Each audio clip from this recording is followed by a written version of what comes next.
What's the first thing you think of when someone mentions dragons? For me, it's Benedict Cumberbatch being out of pocket in a mocap suit for The Hobbit. But for you, it's probably fire breath. Without spit and flames, dragons would just be oversized flying lizards.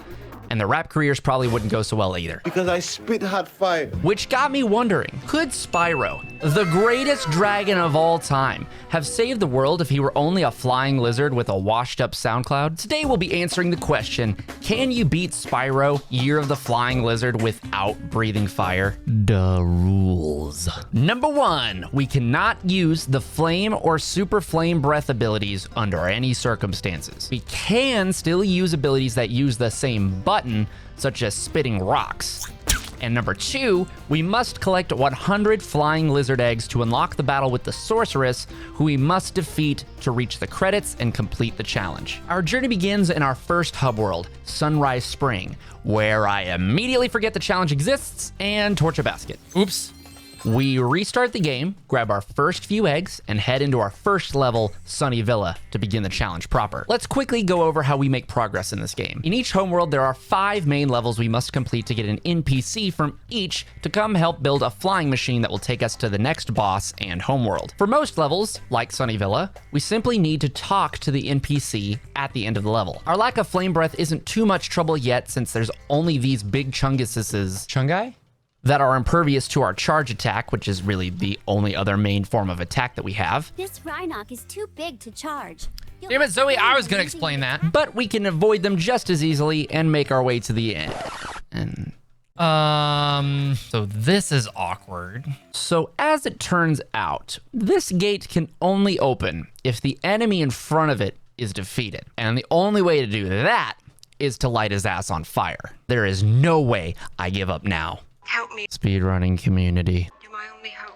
I noticed that the room we need to bust into has no ceiling. So if we were able to get high enough, we might be able to get into that room and talk to the NPC. That means our one chance to keep this challenge alive is by abusing a trick the speedrunning community calls level storage. It's actually pretty simple. All we have to do is load up a completed save of Spyro 2, go to Ripto's arena, pause on the exact frame we enter the boss. Hit exit level, then control Spyro completely blindly during the cutscene as he comes out of the Canyon Speedway portal for some reason. Go back into Canyon Speedway, dive into the lava, still blindly by the way, then hit the invisible retry button just as the cutscene ends with the correct arbitrary timing unique to the processing power and load times of my PC. Every copy of Spyro Reignited is personalized.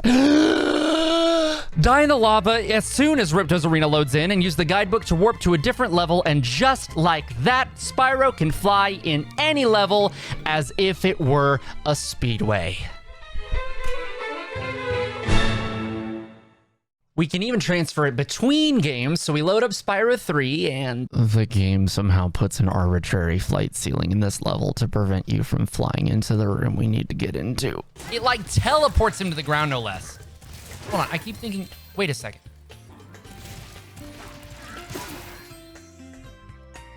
That works! We also have the supercharge power-up from the Speedway levels, so we simply supercharge into Chungus. Let's go!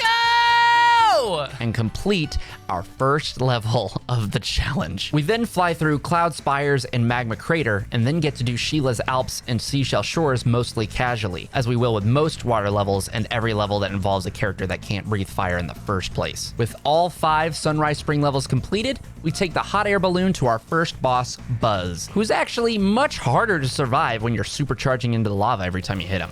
Boom! Oh shit. Oops. Oh, for fuck's sake!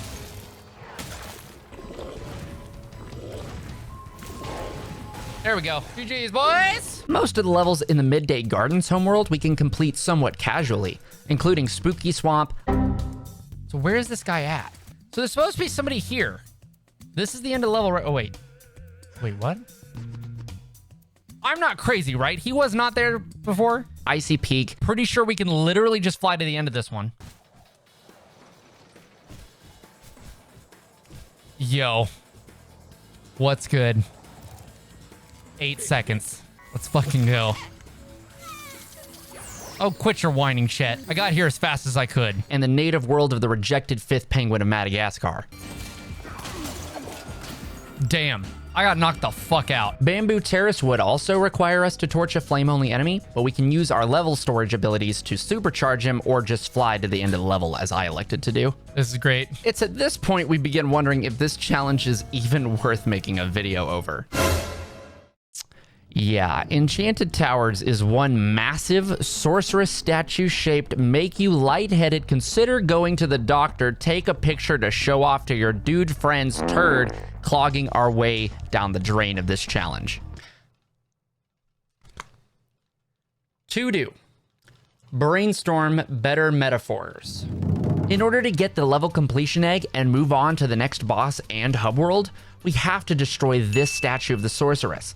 And the only way to do that is to light these rockets with your flame breath. Our boy James is across the way and his rockets might be able to light them, but to reach him, you need to get to this island that only unlocks after destroying the statue. And trying to use Superfly in this level inexplicably nosedives Spyro into the void. And I'm gonna keep it real with you, Chiefs. This statue is the real final boss of this challenge. It's possible after this level to clear all 5 levels of Evening Lake, You bitch.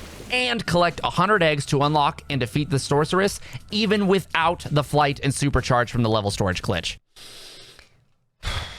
Unfortunately, it's all but a scripted sequence, so we came all this way for nothing.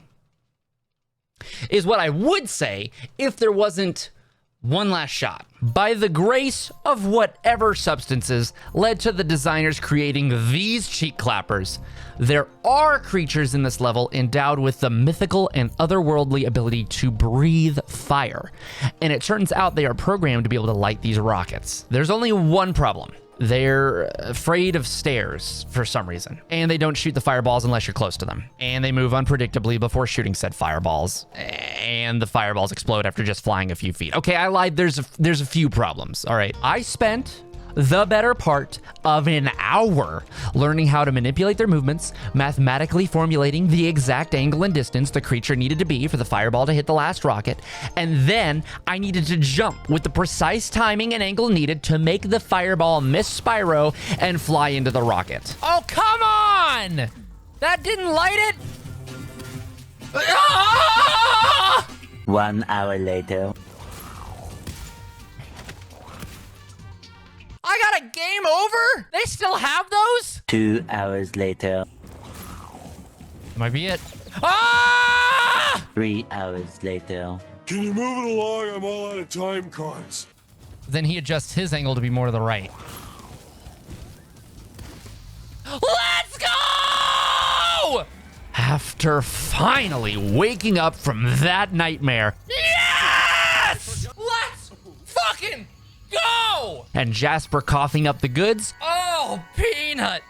Oh, Peanut! we're able to proceed through the rest of the game, collecting 100 flying lizard eggs and showing the sorceress that it's not fire breath that makes great dragons, but great dragons that make fire breath, or some other moral to the story, I guess. Big thanks to my supporters for making this video possible, and if you haven't quite gotten your fill of watching me unalive a little on the inside during pointless video game challenges, go watch my video, Can You Beat Sonic Frontiers Without Leveling Up? I spent like an entire month over editing this comic book Spider-Verse style montage during the boss fights, and it's pretty badass.